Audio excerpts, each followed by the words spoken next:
Salut les petits bouts!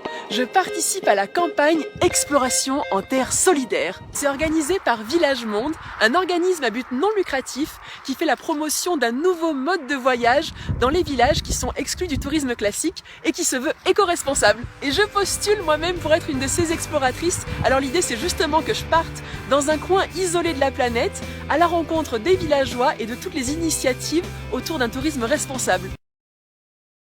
Je crois sincèrement qu'un tourisme en symbiose avec les locaux peut avoir un impact grandement positif sur une population. Pour moi, vivre une expérience de tourisme villageois, c'est aller à la rencontre des populations locales.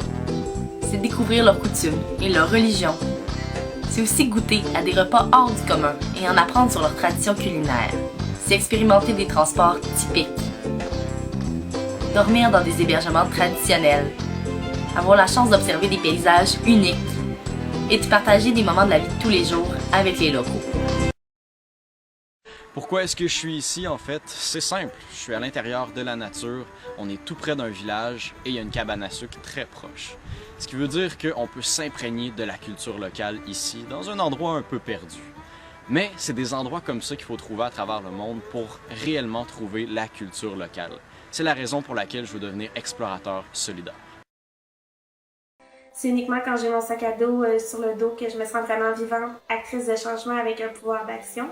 Mon bac en études de l'environnement m'a permis d'avoir une vision vraiment multidisciplinaire des enjeux, de connaître c'est quoi les impacts néfastes de l'homme sur l'environnement, dont le tourisme, donc d'apporter des changements quand je voyage. Et c'est important aussi, et j'en suis consciente, de prendre les savoirs locaux et les populations locales en considération. J'ai fait également des études en gestion de l'environnement. Je crois que la gestion de l'environnement est très reliée au tourisme solidaire, puisque souvent les populations qui se trouvent dans des endroits qui sont beaux et tout ça n'ont pas des alternatives durables comme le tourisme solidaire pour pouvoir se développer. Je veux participer à ce projet parce qu'il n'y a aucun doute que le tourisme solidaire et équitable est un domaine d'avenir.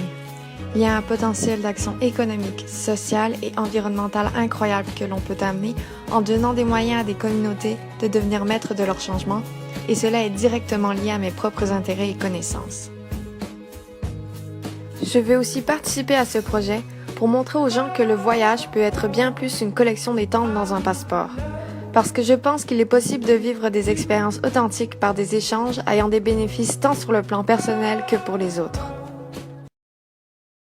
Je fais de la photo sérieusement depuis à peu près 5 ans. J'ai commencé avec la photo de nature, de paysage, de faune, mais depuis quelque temps, ce qui m'intéresse vraiment dans mes voyages, c'est le côté culturel, donc surtout les rencontres avec les gens. Puis quand on y pense, c'est pas vraiment un cheminement illogique parce qu'on peut pas dissocier les gens du milieu qu'ils habitent.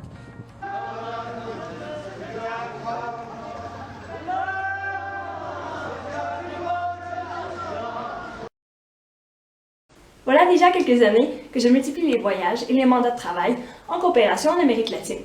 Ce qui m'a amené hors des sentiers battus, dans des territoires éloignés, face à des paysages incroyables, et même en plein cœur de la jungle. Le tout en privilégiant le contact avec la population locale, en restant chez l'habitant ou en famille d'accueil et en participant à diverses célébrations culturelles. L'été 2015, je suis partie 3 mois dans le Rajasthan, en Inde, dans une ONG. Dans un petit village où j'habitais chez une famille indienne. C'est devenu un peu ma deuxième famille et je travaillais dans l'école locale où j'étais professeur d'anglais. Je suis ensuite retournée en janvier avec mon père pour l'initier à la culture indienne et partager avec lui ma vision du voyage. L'Inde, 3 mois, seule, en sac à dos, volontariat, logement chez l'habitant, me retrouvant parfois dans des lieux si reculés, sans internet ni électricité. Une déconnexion au plus proche de la connexion humaine. Chaque fois, des rencontres. Souvent, on pense que dormir chez l'habitant ou dans des auberges familiales est peu commode. J'aime prouver le contraire, montrer que non seulement c'est confortable, mais que c'est important de voyager de manière consciente. Chacun de nos pas laisse une empreinte, autant qu'elle soit positive et enrichissante. 2017 est l'année internationale du tourisme durable.